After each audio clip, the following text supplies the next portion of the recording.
The next episode of The Commercial Break starts now. Oh, yeah, cats and kittens. Welcome back to The Commercial Break. I'm Bryan Green. This is my dear friend and the co-host of this show, Chris and Joy Hoadley. Best to you, Chris. Best to you, Brian. Best to you out there in the podcast universe. How the hell are you? Thanks for joining us. We're back in our own studio, my daughter's repurposed bedroom. Our little comfortable nest. It's a little tree of trust here. It does feel good to be back in the tree of trust. We were of course, at the Odyssey. In case you listened to the episode yesterday, we were at the Odyssey Studios. Yesterday, we were at the Odyssey Studios. And what a delightful experience, honestly, all around. Oh, is something going... I want to play something in a second, and it's just on repeat. I'm sorry. Chrissy's like, what is that noise? I was like, there's something extra happening. You know, how did you even hear that when I can't? Usually I'm the one with like the spidey ears, the spidey senses, but you got it. Thank you very much. My Instagram was going in the background. Yeah, so... That was so fun. It was so fun. Yes. Such a great time, and I hope that we get to do more of that with Odyssey. Everybody there was perfectly lovely. Tina and Astrid were there. We interviewed a young lady named Courtney Michelle, who is an online influencer, like comedian influencer. She does comedy sketches on her Instagram. She does a little bit of stand-up comedy. She has a one-woman comedy show. You'll hear more about that in a couple weeks when we release the interview. But then she's an actress and all that other stuff. But she could not have been more wonderful. But we get up there, and it's like, you know, there's a whole process to getting a guest on, and then you throw in the fact that you got to do in person, which we have never done. Yeah, she was our first. And you'll never forget your first. And you got to think about all the things. Like, should we bring things for them to drink and to eat? How do they get into the building? Where do they park? Are they coming via limousine? Do we have to arrange the limousine? No, luckily we didn't. Courtney was very self-sustaining in the sense that, no, I'm going to drive there. But then she gets there, and we told her day of contact, which means person you contact in case you need something, is Astrid. So just text Astrid, and she'll come get you from downstairs, which is securitized. Like, you can't just get upstairs on your own. Odyssey is a very important place, and they have many steps in security. I just want you to know that. Right. You could never get in there and do harm to anybody, except for the commercial break. So, which they left the doors wide open. They did.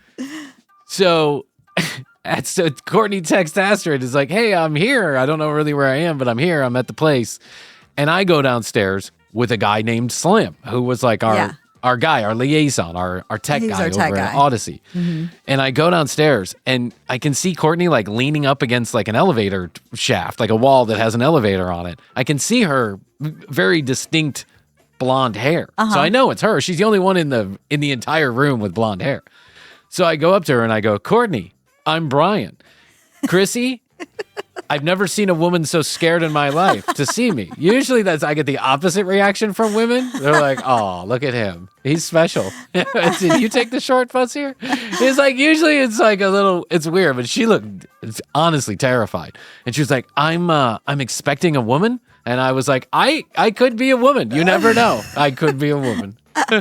Yeah, when you came back up and said that, I was like, probably she was just being cautious about coming into an elevator with two men. Well, then I did instead of the woman that she was told would be there. As a man, these are not things I have to think about. But as a woman, I'm sure these are things you do have to think about. Yes. Like, you know, I'm not necessarily worried about two men coming and getting me in an elevator. Because no one wants me, man nor woman, wants to take me in that way. That's not going to happen. I have two things going for me, I guess. Number one is I'm a man. Number two is I'm not a particularly, I don't smell good. I don't look good. I don't dress nice. So, but yeah, I think she was a little nervous about getting in the elevator. She needed proof. She wanted a secret code Yeah, word. well, she's a beautiful girl, too. So, when you... She was. Yeah, you kind of keep these things in the back of your mind. Plus, she lived in Miami at one point. I mean, that can be a little... Anytime you live in Miami, you look at the world in a whole different way. Anytime you visit Miami. Yeah. Oh, yeah, L.A. and Miami, the double whammy of... Could it be? Yeah. Could we be in the bad part of town? Yeah. Yeah, you learn to be cautious. LA and Miami, just like a lot of other big cities, probably Atlanta included. Yeah. I've always described Atlanta as a tale of two streets. You can be on one street, and there will be the largest house you have ever seen in your entire life. Beautifully manicured, delicious in all ways, multiple Mercedes-Benz and Ferraris sitting out front. And there are thousands of these houses in Atlanta. It's a very rich town in some places. And you wonder to yourself, where did all this money come from and who are these people? And then you can literally turn the corner 160 feet away, and you can, now you're in fear of your life. That's just the way that it is in Atlanta. It's like that in a lot of cities, I think. It is. Memphis can be the same way. Yes. But in Miami and Los Angeles, because they are gateway cities and so incredibly large with such huge populations, they have a literal smorgasbord of problems to deal with. You could be in front of a multi-billion-dollar condo building and get in trouble. That's just the way that it is in Miami. I think you just have to be a little extra cautious, like a lot of big cities, just like Atlanta. But once you live in those two cities, I visit those two cities and I see the world in a different way for a lot of different reasons, being serious about that. So I can only imagine if you live in those two cities, you do have your ears wide open. Yeah, you when just a strange check. man right, says, two strange men you've never met yes, before. when two strange men appear and say, "Come with me." That's right. Courtney, I'm Bryan. Welcome to Odyssey. And then she goes, I go, I'm Bryan. Thanks for coming to the Odyssey Studios. And she goes, is Odyssey? And I said, yes, Odyssey. And she goes, I'm supposed to be meeting Astrid. And I go, oh, I'm Bryan. I'm the host of the show. Yeah. And she goes, oh, I'm so sorry. I expected to meet a woman, Astrid. And I said, well, Astrid is upstairs. I came down here. Just come with me, little girl. Just come with me. Everything will be fine. Just get in the car. Welcome to Odyssey. Here's some candy. Yeah. I've got a Chick-fil-A milkshake in the elevator. Come on, let's go. So then we're riding up the elevator. I think she's like relaxing a little bit when she realizes that, yes, I may in fact be the host of the podcast you're going to do an interview with. And she goes, well, what's really weird is when you said, welcome to the Odyssey, thanks for joining us at the Odyssey Studios, my management company is named Odyssey. And I said, like, Odyssey, the company. She goes, I don't know if they spell them the same way, but it's a little weird that I didn't know I was coming to the Odyssey Studios. And then you said Odyssey. And I thought for a minute, kinds of confusion there was some kind of craziness going on. So anyway, Courtney Michelle interview coming up in a couple of weeks. We had a lovely time yesterday. And I hope that we get to do more of it. We'll see more info about that later on down the road, just in case we decide to do more of it. And just in case at some point you could fit 15, 20, 30 people in that room comfortably. There were chairs and a whole space for a little audience. I'm not bringing everybody snacks and goodies, so you're going to have to bring your own fucking food. And trust me, there will be a security guard there to pat you fuckers down. But I will say this, is we have some great interviews coming up, and if the guest is open to the idea, and if Odyssey is open to the idea, maybe we will allow a few people to come up there and listen to us record. So I'm going to remind you, if you're in the Atlanta area, do not travel for this because our schedule changes frequently. I will tell you that right now. As any listener knows. As any longtime listener knows. We could be doing a live show in Florida one day, and the next day it's canceled. Yeah. The day of is canceled. In the morning, you'll get a text message saying, sorry you traveled all the way to Miami, but we will not be there. But this is the reason why I say Atlanta folks only, or people within an hour driving, is because our schedule really does change frequently, and guest schedules change frequently. That's true. People are human. They have problems and emergencies and travel plans and all that. So I don't want anybody going out of their way. But if you're in the general area and you'd like to come to one of these shows, not in the near future, but maybe in a month or two, 212-433-3TCB. Text us, let us know. We'll put you on a list. We already have a nice little list going. Great. So, yeah. Some people are like, Hi, Bryan. I want to come to your Odyssey studio. Weirdos need not apply. And you must be 18 or older. I'll just put that there right now. I'm not going to be responsible for children. So, and not that you're a child. I know that when you're 17, you're not a child. And I know when you're 16, you're probably not. Hell, I have 7-year-olds that are not children anymore. But I just don't want any kind of liability issues. So be 18 or older. You know what I'm saying. Got back from Disney. I'm not going to tell all the stories right now because I got a lot to get to. Krissy, we are chock full of stuff that I want to talk about. I can only imagine. I've been waiting on bated breath. Pins and needles. A lot of it's not Disney related, but I will start off by saying this. our trip was wonderful, but it started off with a literal bang. We left here, the house. We tried to get out the door as early as possible. We said to ourselves, let's get out the door at 6 a.m., which means 9:30 when you have 70 children. Yes. But we did manage to get out of the door by 6:30. So sun's just up, 6:30 in the morning. Not a lot of traffic on the road. But in Atlanta, not a lot of traffic means still there's traffic. That's what it means. Oh, yeah. There's never not traffic in Atlanta. You get 2 in the morning, you could get stuck in traffic. But we get south of the city, and we're now in that 3-lane 75 south stretch. That well. Yeah. And then it goes down to 2 lanes. And so that's like, I don't know, let's call it 50 miles outside, 40, 50 miles south of the city. It's down to 2 lanes each way. So now you've got assholes. And I say assholes because there's no better way to describe somebody that's driving 55 in a 70 mile per hour zone in the left-hand lane, taking 0 cues from anybody behind them. Flashing lights, honking horns, truckers passing them on the right. When a trucker is passing you on the right, you are going too fucking slow in the left-hand lane. It's just the truth. It's the law. You have to move over. So here, I'm behind this guy, and he's going 80 miles per hour, and I'm just behind him, just cruising. We're moving. I like it when you find that, that other car. You find a partner. Right, you find a partner, yeah. You find a partner. You give them enough space so you know that you're not up their ass, right? You follow them. You don't try and you're not trying to move around Cut them off. Yeah. If they need to get over, you let them over if you're in the lane. Yeah, Yep, I like finding that partner. Your little travel buddies. You don't know who the fuck you are. They could be international drug smugglers. And I don't care. They're driving nice, and I like that. They got a good speed going. They're moving safely from lane to lane, moving around people. It's like a little game of Frogger. We're just doing it all the way up the road. So we're doing this for about 20, 30 miles. And then we hit the asshole who's going 67 miles per hour, running up against the other person in the right-hand lane who's going 67 miles per hour. And the 2 of them are little travel buddies too. They're just driving right next to each other. Cars backed up. There's probably 4 or 5 cars in the right-hand lane, 4 or 5 cars in the left-hand lane, and people start getting a little itchy after like 6 miles. The guy who's sitting right behind the dude who's going 67 gets a little itchy. And so there's a little break. He makes a move. A little dangerous move, but he makes a He goes around it and then over to the side. And he's gone, right? So now it's me and my little travel buddy. And we're right behind the 67, and we're kind of stuck. We're stuck for like 4 or 5 miles. So finally, the car on the right-hand lane relents enough that my little travel buddy can get around on the right side, get around this car that's going slow. Good. So he lane changes.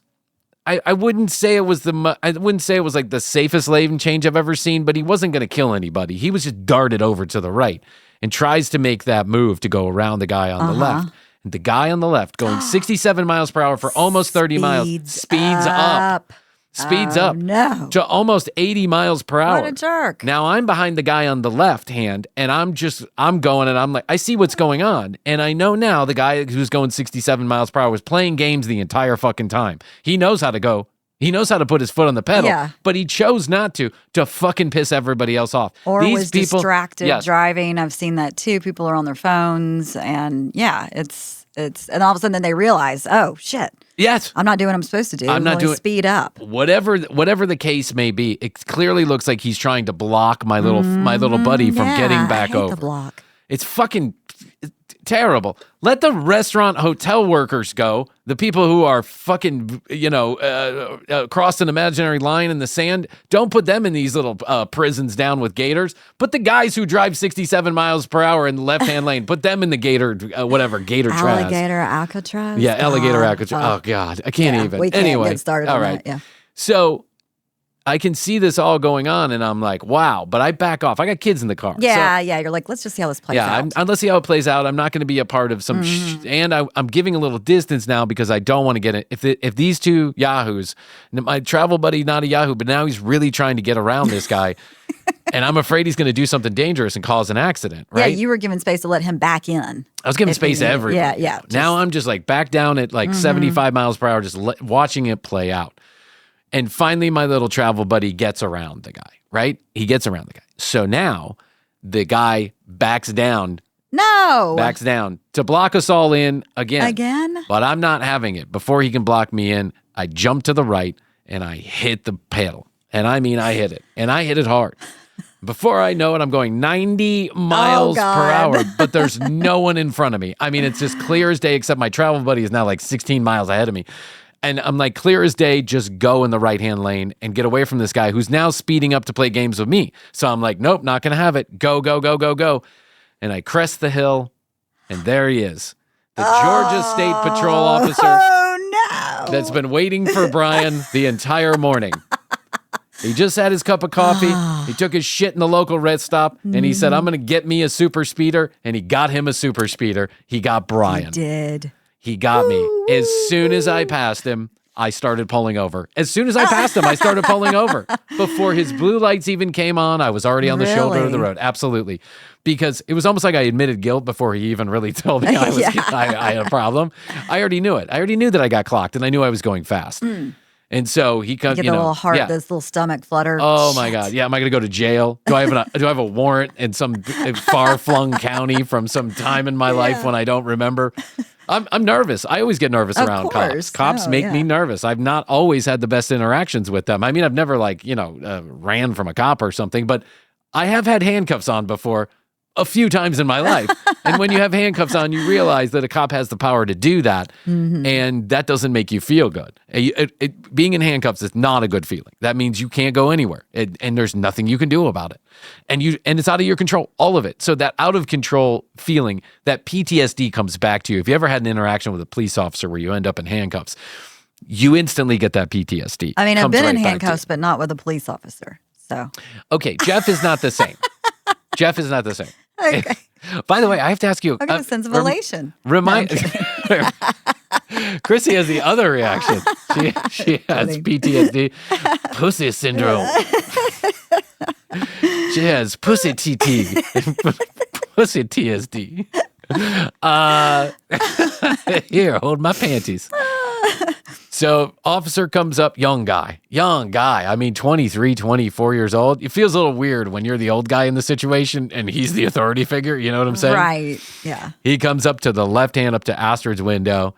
And Astrid's like, is he coming up to my window? I go, that's what he's going to do so he doesn't kill himself. Of course, I pulled way over on the side of the road. The kids, they're all on their iPads. Daddy, why did you get pulled over? Daddy, are you going to jail? Daddy, why is the police officer coming? And I'm like, shut up! Yes, Daddy's going to jail. Goodbye, kids. Remember me fondly. Am I going to jail? I don't know. It's literally a roll of the dice right now in 2025. Yeah. I could be going to jail. I don't know. So he comes up and he's like, Georgia State Patrol. Yeah, where are you going so fast this morning? They always say that too. And I go, listen, we're on our way to Disney World, and I go, this is literally like like the movie. I know, like Clark. I'm Clark Griswold. That's right. I'm Clark Griswold. I'm on the side of the road with this officer, and in my head, I could tell him exactly what happened, just like I told you, and it could all make sense to him. And in my head, I can pretty much talk my way in or out of anything. Except for a police officer. I'm not even going to try. So I start down the story. I'm like, listen, officer, there was like a guy sitting in the left hand. And then Astrid turns her head to look at me. And I was like, but it doesn't really matter. I was going too fast.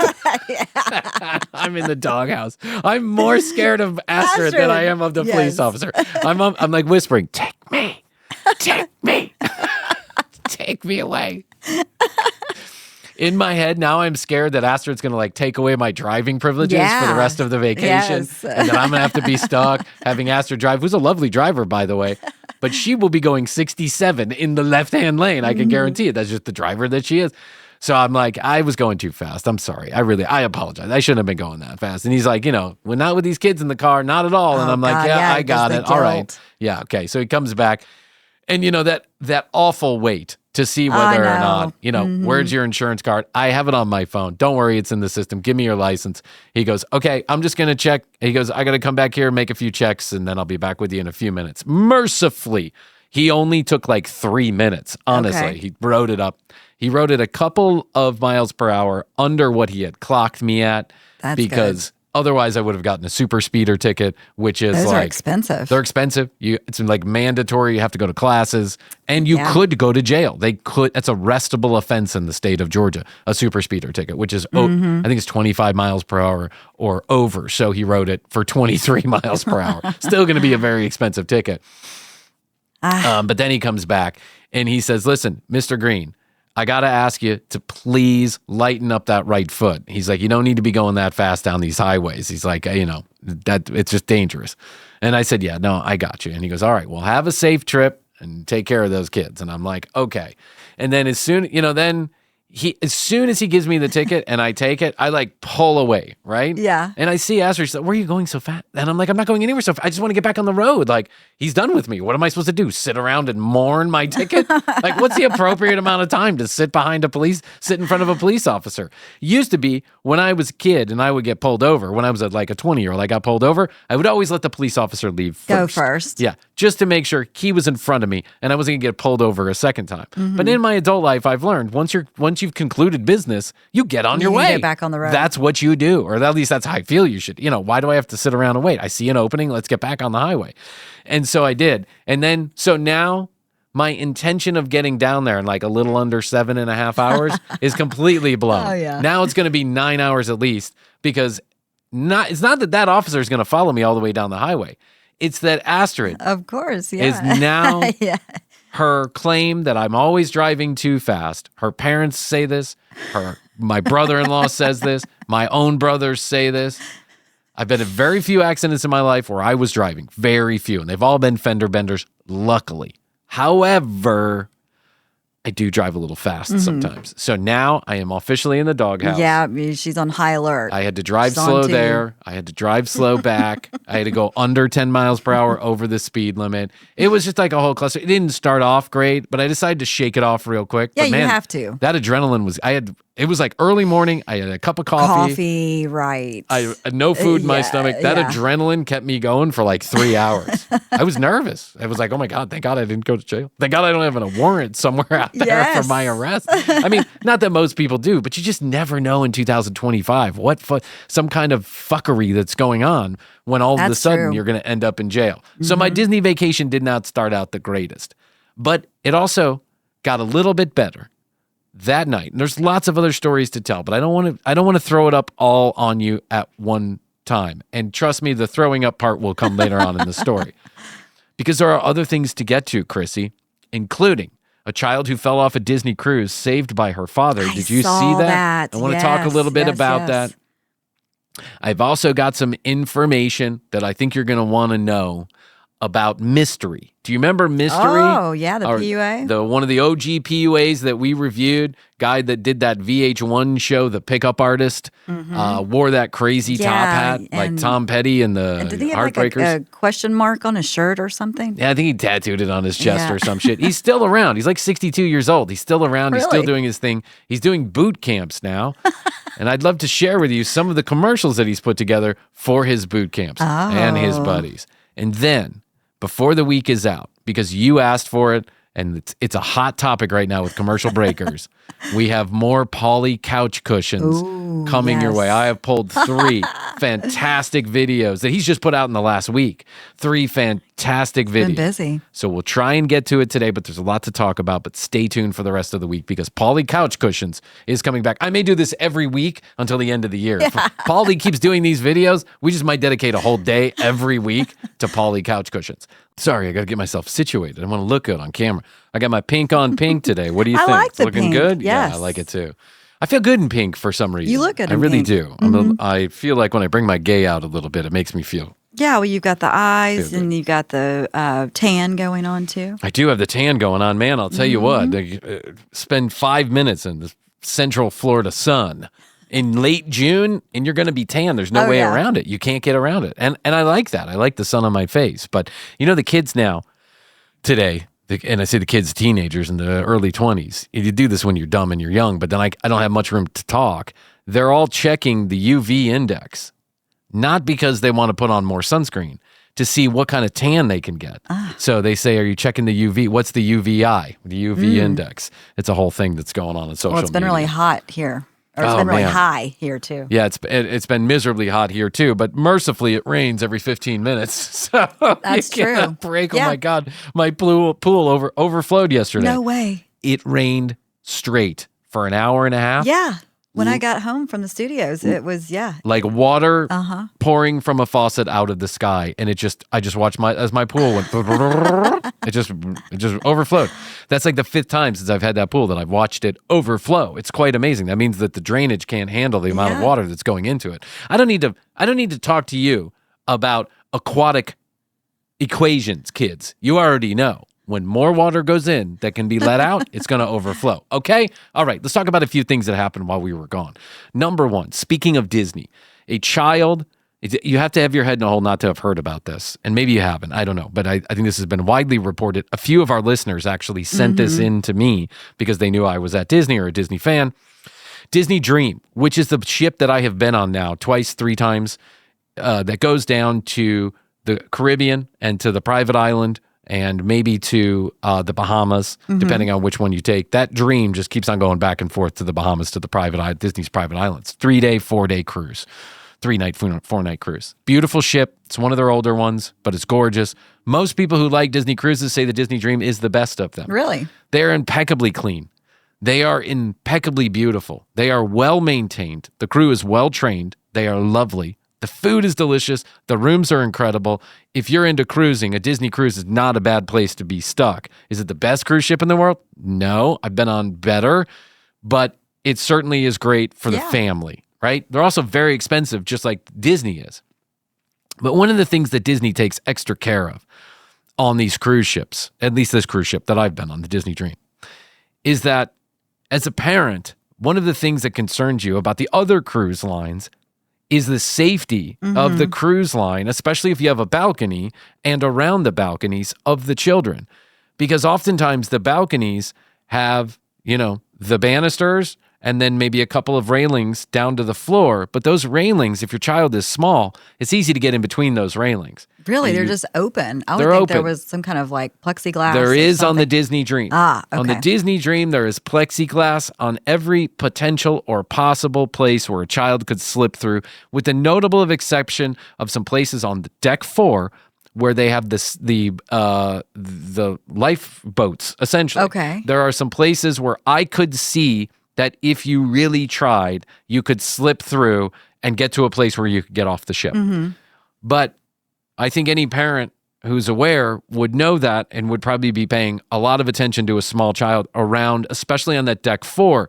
Deck 4 is where they have the bars, the adult area. Is that going to be like the top deck? No, the top deck is like deck 15 or something. Oh, okay. This is where they have the running track or the walking track around the ship.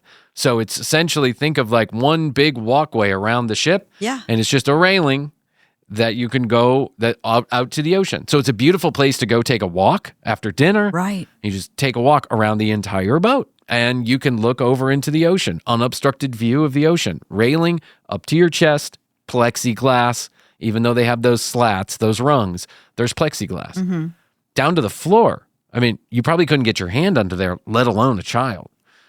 The same way on the balconies of the rooms, the same way on the balconies in the front of the ship when you go to like the pool area. Okay. In the pool area, I would say the banister is probably 5 feet tall and has plexiglass to the floor. That's the way I'm picturing that. Like, there's a lot of safety nets here. A lot of safety, not to mention the most advanced man overboard system known to man is on those Disney ships. They have every inch of that ship, the outside of that ship, is covered by a man overboard system and monitoring cameras 24 hours a day. It's heat sensitive, so if anything over 68 degrees goes over, it immediately sounds an alarm and everybody's on alert. Wow, it's heat sensitive. It's heat sensitive. So it's like a heat signature. It's, they do this with a lot of things, like cameras, like in the woods, the hunters put the cameras and they take pictures of anything that's like over 68 degrees. Like the mountain monsters? Like the mountain monsters who have never, ever put on the thermals, kids. They have thermals on the Disney Dream. They have thermals. Yes, they do.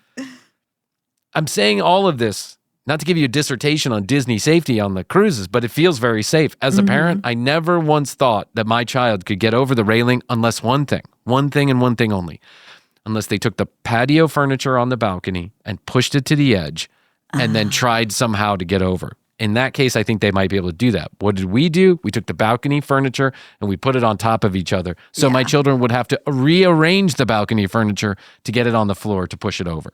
We also kept the door locked. Anytime that we were not in the room or we were not on the balcony with them, the door was locked. They have a lock up top and a lock on the bottom. The kids can't reach it. So the question when you read the story, and here's the story. Child goes in, 5 years old, girl. Father jumps in after her, finds her in the water, swims for 20 minutes, treads water, fully clothed, while waiting for the Disney crew to get the lifeboat in the water and get over to him. I read that. I mean, wow. Yes. Wow. And 20 minutes is remarkably fast. Remarkably fast. Think about that. You have to get get to the muster station, get the muster crew, the people who are certified to do this, the safety crew, lower them down 40 feet into the water, waves and all. You have to stop the boat, turn it around so it's facing where they left, and then you have to find them in the water in the middle of the day when everything's glaring. And then you have to get them out of the water. And you have to do that in the amount of time where someone could potentially tread water, and think about a child who has just fell off a boat who is absolutely freaking the fuck out. Oh, yeah. I am in that pool and two of my kids grab onto me and I start getting a little panicky because I couldn't do that for more than 3 minutes. Yeah. But I will tell you what, even before I got to the end of that story and I read that the father jumped in after her, I said, absolutely, no question.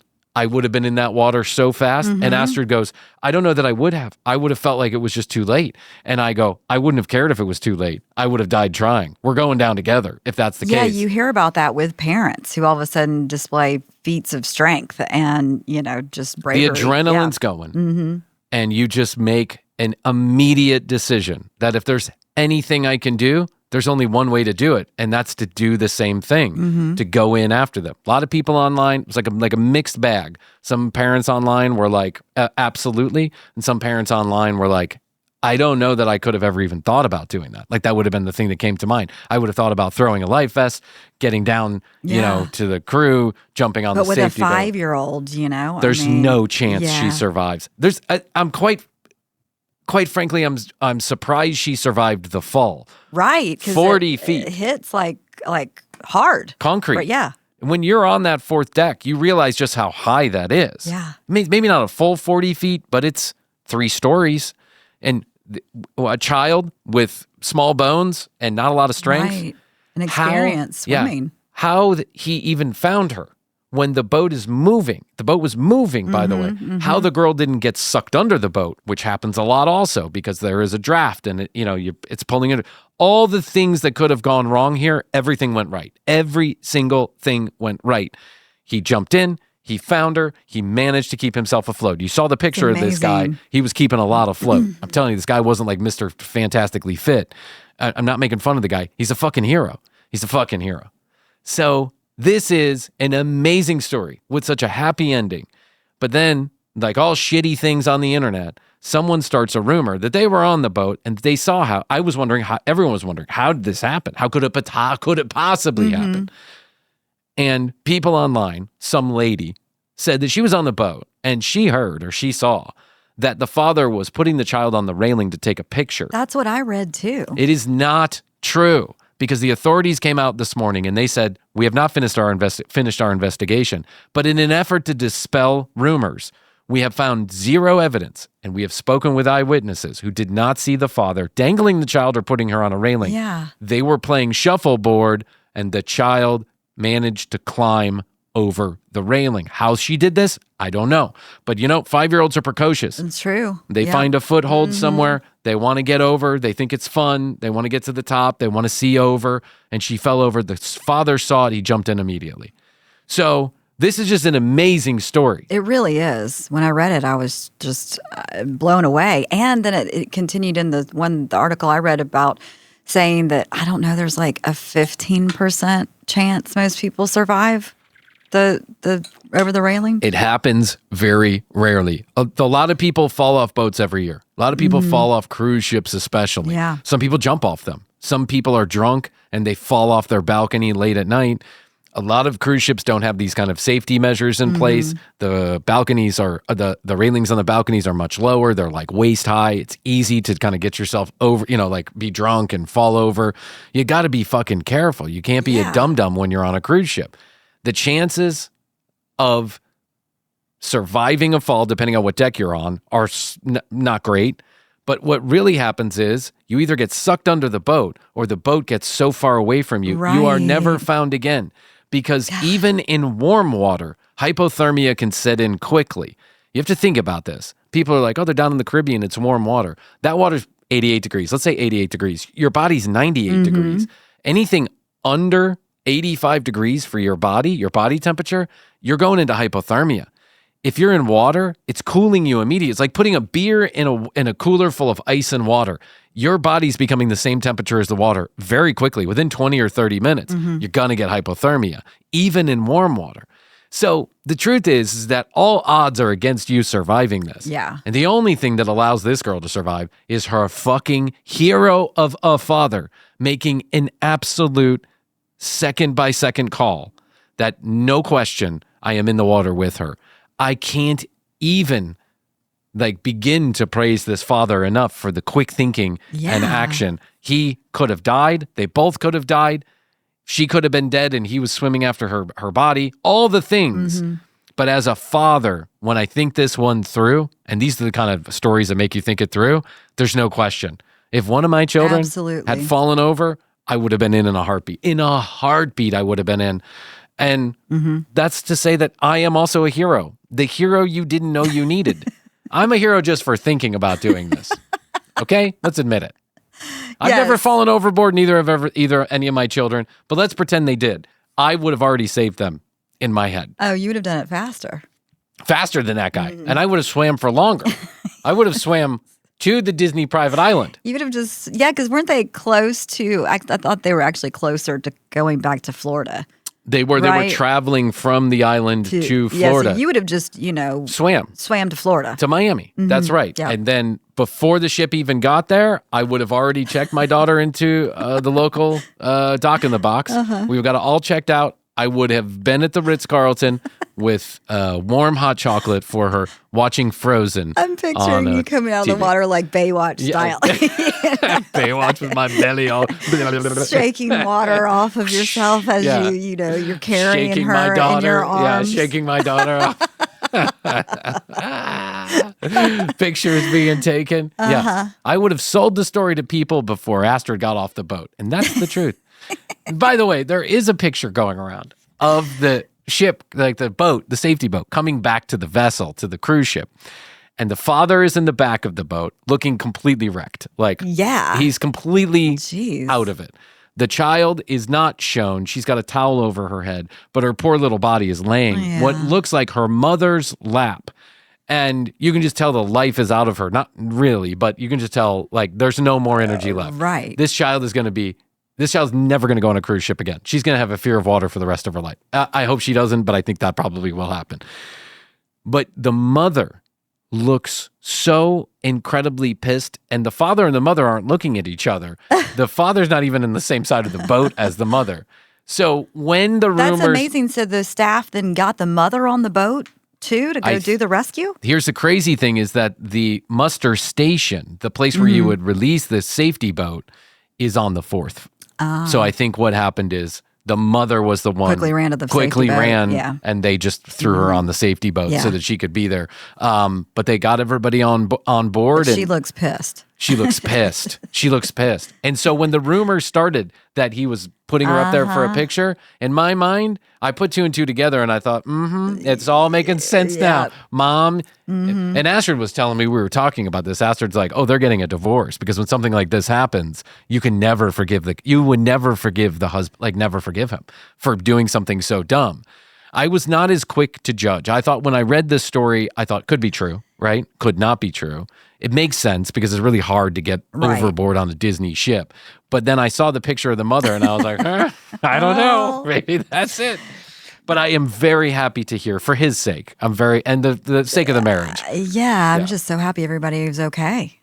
Meanwhile, this is the most precocious 5-year-old in the history of 5-year-olds. And listen, I have one. I've got 8 of them, and I know they can get into trouble. Luckily, all of mine are afraid of heights, and not particularly brave. So I don't worry too much about them wanting to climb over a railing, but they do get into stupid shit. They do. All the time. You know what's stupid shit, Krissy? Labubu. Labubu is stupid fucking shit. I can't tell you how sick of Labubu I am. I was reading a story while you were gone, and it made me think of you. I think I saved it in my phone, but it was the fake Labubus and how people don't care. La Fufu? La Fufu. La I think, Fufu. Is it? It's like what they're calling them, La Fufus. Yeah. And how people don't care. They just want them. They don't give a shit. But they might just have only 9 teeth. 9 teeth instead of 8 teeth or something like that. Yes, there's a way to tell, and people don't care. They're paying hundreds of dollars for these. If we were smart, we'd jump on the bandwagon and start selling La Fufus to everybody. Not. Yeah. We should sell La CooCoos, like commercial breaks, La CooCoos. La cuckoo. Well, I'm going to draw something like a little devil, and I'm going to make it a La Cuckoo. What do you think? I like it. I like it. The La Cuckoos are for sale here at the commercial break. Listen, people are going crazy over these Labubus. Yeah, here it is. I pulled it up. Let me see. It was in the New York Times. Labubus are fake, and they don't care. If your Labubu doll has come with more than 9 teeth, or it came in a box with a shiny, bright finish, it may not be Labubu. It's probably La Fufu. La Fufu. Or La Cuckoo. I like La Cuckoo. I like La Cuckoo. I like La Cuckoo too. Knockoffs are wildly popular. Knockoffs of the wildly popular elf-like doll, which are collectively called the monsters and are sold exclusively by Chinese toy retailer Pop Mart, have become almost as popular as the real thing, and they are much easier to find. Look at that. They're showing video of just like tens of thousands of La Fufus that the Chinese authorities are. Listen, this happens. They were selling like Cabbage Patch dolls too at one point. True. Like, Yeah. They had like stitching through their eyeball and stuff. It was clearly not a Cabbage Patch doll. But I want to talk about Labubu because people are taking it to a new level. Now, people are claiming online that they are waking up with. Was I talking about this yesterday? Yes. They're waking up Yes, with like teeth marks, and they're closing their doors, and they're bringing in bad spirits. Well, I found a video where a Satanist, a former Satanist, a guy that we have talked about on this show before we reviewed a video, he's a reformed Satanist, is talking about Labubus and all the trouble they can bring to your family. These little monsters. Yeah, I think this guy just pops up anytime there's an opportunity to be on another podcast. You know what I'm saying? But for some reason, he's the expert on Satanism and all things bad. We'll talk about why Labubus might, in fact, be a sign of the apocalypse. Oh, God, that's funny. Krissy and I talking about 90-year-olds now going to dance clubs. And I said, that's the time to do it. We've talked about this. Like those old ladies in that, gypsy party that were doing huge gats of cocaine and having a great time and dancing it up. You got nothing to lose. What the fuck? Why not? All right, listen. Labubus are taking on, as they were bound to, are taking on a life of their own, literally, in some people's homes. They're becoming like a sign of Satanism to some of these wackadoo Christians who think everything is the sign of Satan. These are the same people who got upset about wanted to put labels on music and all this other stuff. There's nothing new under the sun. Same brand of hypocrisy, same brand of Puritanism.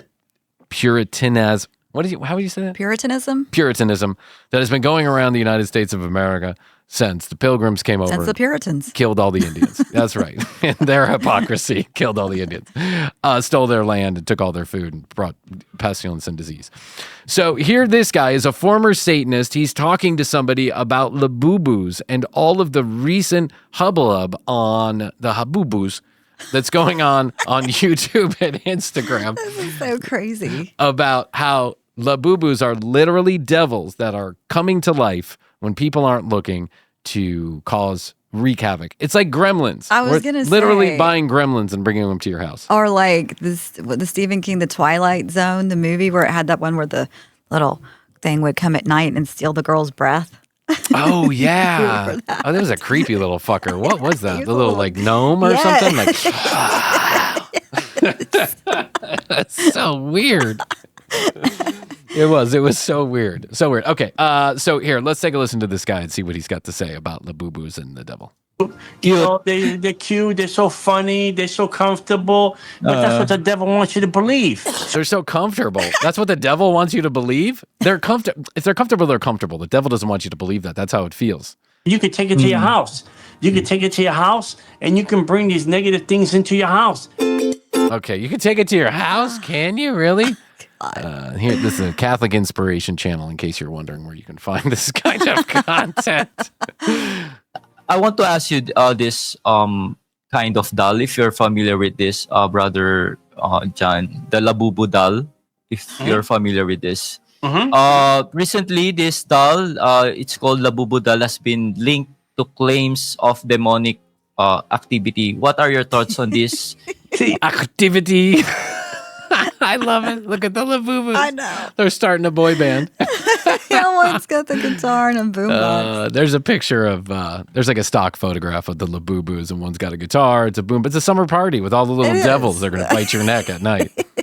They look so unassuming there. Like a little picnic. Yeah, till they steal your breath. How can people discern if an object is spiritually dangerous? I mean, you got to know one thing. The devil would take something entertaining, something that looks you could get comfortable with. These things look like little devils. He could be talking about the commercial break. It's entertaining, it's comforting, but we look like little devils. Little devils. And people say, well, they look harmless, they look cute. They're cute, they're so funny, they're so The comfortable. other guy's like, they are cute. They're cute. He's like, they are. I've been using them to masturbate with. They're comfortable. Oh, they're really comfortable. But that's what the devil wants you to believe. So you can take it to your house. You can take it to your house. You can take it to your house. You can take it to your car. You can take it anywhere. It's a Labubu. And you can bring these negative things into your house. And when you bring negative things into your house, you change your spiritual environment in your house. Now the devil has legal rights over your house. Legal. The devil has legal rights over your house. Does he really? Is that what that means? Yeah. Be careful. Be careful you don't sign that Labubu contract. He got legal right by bringing something. How many times people say Halloween? That's harmless. We put on a costume, trick or treat, Right. give me candy. I don't see no harm to that. Of course not, because the devil. Sexy French maid outfit. I dress like Paris Hilton. I don't see no harm to that. But doesn't want you to see the real side of it. Because if you see the real side of what the devil's trying to do, you won't do it. It's like the person that. Other guy. And what do I do with all 455 of my Labubus?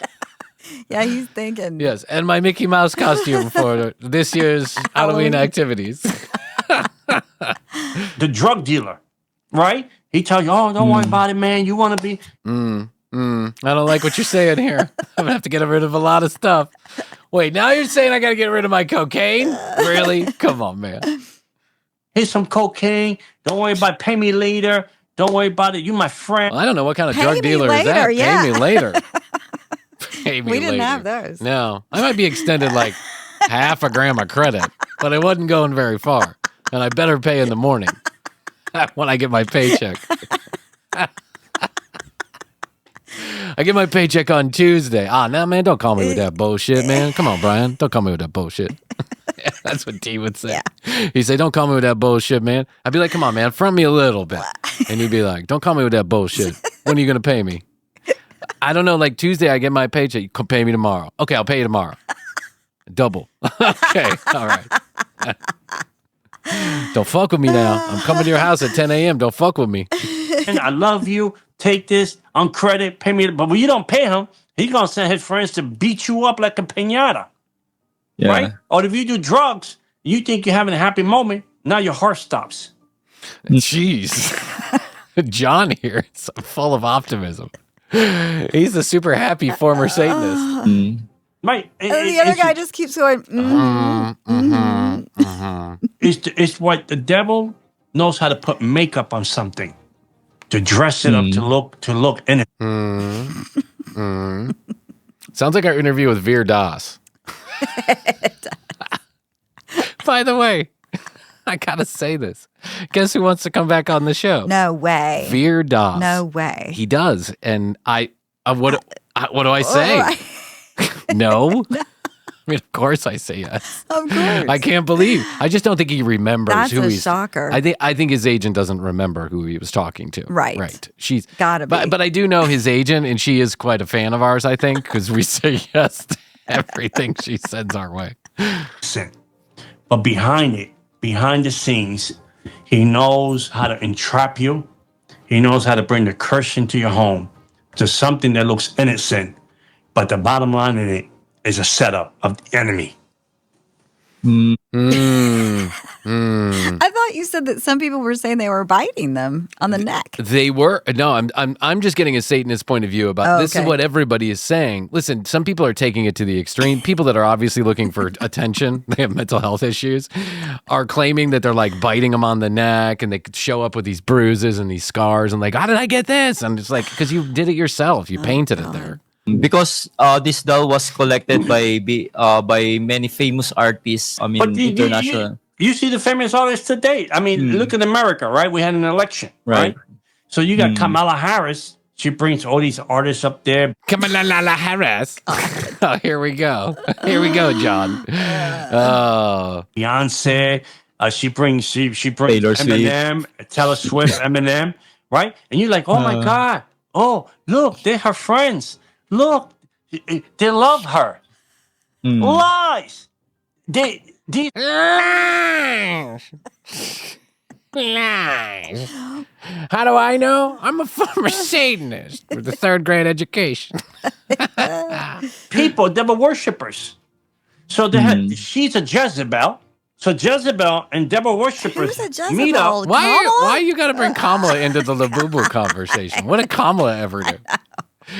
I swear to God, this is the problem in America. Anything is a reason to just throw Joe Biden or Kamala Harris into it, or even Trump. It's like, come on, guys. It's not everything. Yeah. It's a fucking doll that people like to collect. And all of a sudden, Kamala Harris is responsible for it.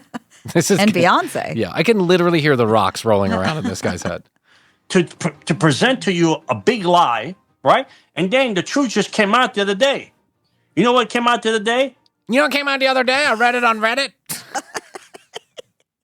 Where all the former Satanists Reddit. I read it on Reddit. This is where all the former Satanists get their information. You know what came out the other day? My nose hair. You see it? I haven't shaved it in 10 years. She paid Beyonce $10 million to speak for 2 minutes. Whoa! Amazing information. Oh, Jesus Christ. She's been outed now. She's been outed. Oh, that's, by the way, false. Yeah. Not a true story. So anybody has any inkling to believe that, it's not true. It's been debunked. I mean, to speak for 2 minutes. She paid Eminem $1.8 million to show off a few minutes. She paid Lady Gaga $10 million. Lenny Gaga? Who's Lenny Gaga? It's Lady Gaga's brother. Hey, I'm a little monster too. It's My the name's Lafufu It's of the Labubu. Labubu. That's right, of the Gagas. I'm Lenny Gaga. I thought it said Lady Gaga. No, Joe called me. He said you needed Lenny Gaga. I'm Lenny. To show up and say something nice about her. You see, you see the lies behind the scenes. You see the lies because I just told you. I'm the Rachel Maddow, a former Satanist turned podcast guest. That Right. These people, they just came because they got paid, they got money. Lady Gaga got $10 million. Katy Perry got $10 million. Beyonce got $10 million. Literally, what does this have to do with Labubu? Yeah, literally, this has nothing to do with the Labubus, number one. Number two, if we want to talk tit for tat, and I don't want to talk tit for tat, but Donald Trump's friends aren't around him for months. You think Jeff Bezos became Donald Trump's pal because they like each other? Yeah. Come on, shithead. It happens. We just talked about this yesterday. Relationships at that level are transactional. First of all, never happened. They didn't give anybody $10 million to play. First of all. Second of all relationships at that level are transactional. Of course they Lee are. Greenwood, on the other hand, Yeah. might have gotten some money. Yeah, Lee Greenwood is just friends with Donnie Trump. Lee Greenwood doesn't give a shit. Lee Greenwood gets paid every time Donald Trump walks out to that song. Cha-ching! You say vote for her. She's so cool. she's so nice. No, they did it for the money because the devil worshippers. So they sponsor this woman and they lie. They're devil worshippers. Fact. My missing upper lip said it so. Fact. About her, and they lie about her because they got paid for it. You see, everything is exposed now. Whoa, you ripped it wide open. You and all 117 views on this video. You uncovered the truth. Same thing with those dollars. Now Right. these artists want you to buy these things because they're already cursed. You don't see no real Christian walking around with those things and say, buy them. You don't? You don't? I would bet you some wives and daughters of some of the biggest mega pastors in the world are all walking around with Labubus. $1,000. You don't see no Catholic people saying, oh, you can't, let's go to the store, let's buy these things because they're so Catholic, they're so Christian. No, if I'm going to buy something, I'm going to buy me the cross. Right. This gives me street cred. That was like cross drop. Cross, yeah. I don't like the Labubus. I like the Lajujus. That's what I got. The original Jew. Jesus Christ. Buy a little devil animal, stuffed animal. I'm not going to buy that. You know, so these. No one's asking you to buy that. I mean, you are the opposite of the target audience of the Labubu. I'm sorry. Yes. Yes. Do you understand what I'm saying? You're like the target audience of those people that make the duck hunting calls, Ducks Unlimited. That's your target audience. All these artists, they don't know Jesus. They just doing the devil's work. They just promoting things that You're the target audience of every OnlyFans creator ever. Yes. That's devil wants you to promote. So he could be in your house. He could be in your family. He could bring disaster to your home through these things. Same thing with the television. You look at the TV, right? And Right? what? back in the 60s, back in the 50s, 60s, and 70s, the biggest thing was TV. You put the TV on, you see horror movies, cursing, pornography on TV, right? Getting your mind, getting your eyes. What the Bible says? Protect your mind, your eyes. Protect your mind, protect your eye, protect your ear. The Bible says that. That's why I watch my TV with the commercial breaks, with patented technology, blackout glasses. I always watch my TV with blackout glasses. So now you listen to all this filth coming, right? All these filth coming at you. What's coming at me? What Phil. Phil? Pornography, horror movies, which you can also view online and which he's on. Yeah, you're on. That's right. There's a TV in the background. I guarantee. Joey D-Bags here. I guarantee that he watches TV. Yeah. I can almost guess his favorite station, but I won't say it out loud. And the devil's working you over. How many people watch horror movie, and then they go out and kill people? Oh my God. Wow. I mean, he's He's on a roll. He is. He is on a roll. As are his nose hairs. I just have to say, they're on point. Happens in America. Happens in America all the time. Now today, it's not the TV anymore because people they don't have time to watch TV. Now the devil's Mobile using phone. this. The iPhone that he's holding up. What does it say on It there? says, Bible is our passport to Jesus is our pilot. Heaven is our destination. Okay. Notification from OnlyFans. New content from Jenny2122. You know that's what it says. Oh, yeah, of course. This is what the devil is using. Look what I have on my iPhone. The Bible is my passport. Beautiful. Jesus is my pilot. And heaven is my destiny. Amen. You know? Is that his cross for his phone? Yeah, I mean, yeah. he's got a phone. Why do you, where are your blackout glasses? Where are they? That's what I have on my phone. Today, the iPhone is replace the TV. People spend hours. That's on why social I've got media. one. Yeah, that's why I have one. Replaced my TV. And then I got additional TVs and additional iPhones. And now I have cameras and microphones. I'm full of the devil. Oh, yeah. And I love it. I love lapping up the filth. I love the filth. That's sad. But they don't pray. Mm. But they want God to bless them. They want God to protect them. But you're on Facebook, you're on Instagram all day long, and the devil's eating your time, and you're getting old, and you got nothing to show for it.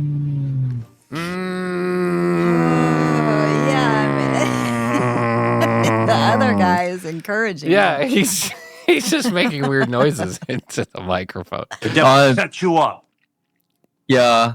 They think God is like a genie or an ATM machine or a vending machine. They think God is a spare tire. In back of your car, you get a flat, you bring out the tire, fix the flat, and then keep going and forget about it. That's what they think. God is a spare tire. And you think God is a judgmental, small, little human-like creature upstairs making all kind of judgments here on earth about whether or not you did this or you checked that box or you pined to him appropriately, or you did or did not sin in your eyes, which you call sin, or break laws of God, or whatever it is. You think God is a small, trite little thing, like a human being, the smallest of human beings, who is mad and angry and vengeful and will give kids cancer for no reason and send you to hell because you didn't show up at church and kneel to the covenant every 15 minutes. You think God is in a tiny little box.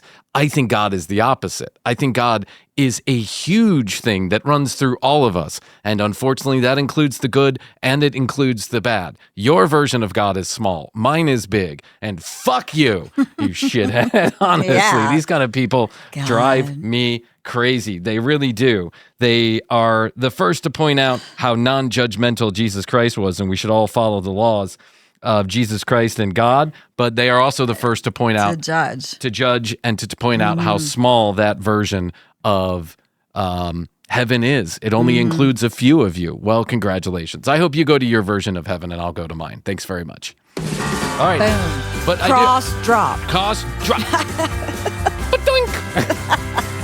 But I do think he makes a point. Labubu is satanistic and you should get it out of your house. You should buy the CooCoos by Krissy and Bryan. That's probably what he's telling his kids so he doesn't have to spend the money on them. Yeah. This guy don't have kids. You think he ever got a woman to agree to accept his particulate matter into her? I doubt it. You never know. Yeah, you do never know. It's usually these kind that have 4 or 5 kids. Yeah. Well, we'll never know because we did another video on this guy. He was with a pastor doing a show back in the early 2000s, and he had claimed that the devil took him to some place and sodomized him. And oh my God, he's messed up. Yeah, he's got some problems. He is. But you know what? I hope you are living a life as happy as can be. Just stop yelling at everybody else about what they're doing. Just leave us alone. Yeah. We're okay over here. We're doing all right. If I'm going to hell, I can't go to hell. I'm already here. What are we talking about? What are we all talking about? Right. It's got to be better than this. I saw a very interesting guy do it. He's training AI to tell him about the matrix that is consciousness. And he's making a very compelling argument about how AI is helping him understand. This guy is completely rational, seems like. He's got his head on his shoulders. He's like an astrophysicist or something.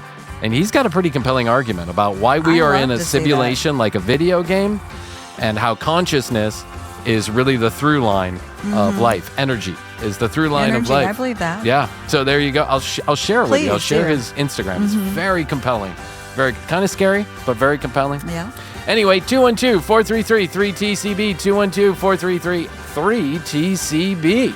Questions, comments, concerns, content ideas, we're taking them all. Also, if you'd like to be at a future live recording of the commercial break, drop us a line. Let us know if you're in the, kind of North Georgia area within an hour and a half of the Atlanta area. Let us know. At the commercial break on Instagram. Thank you for following. Keep on doing it. Let's get to 10,000 by the end of the year. That would be great. YouTube.com/The Commercial Break and TCBpodcast.com for your free sticker. Okay, Krissy, that's all I can do for now. I think so. I'll tell you that I love you. And I love you. Best to you. Best to and you. best to you out there in the podcast universe. Until next time, Krissy and I will say, we do say, and we must say, Goodbye.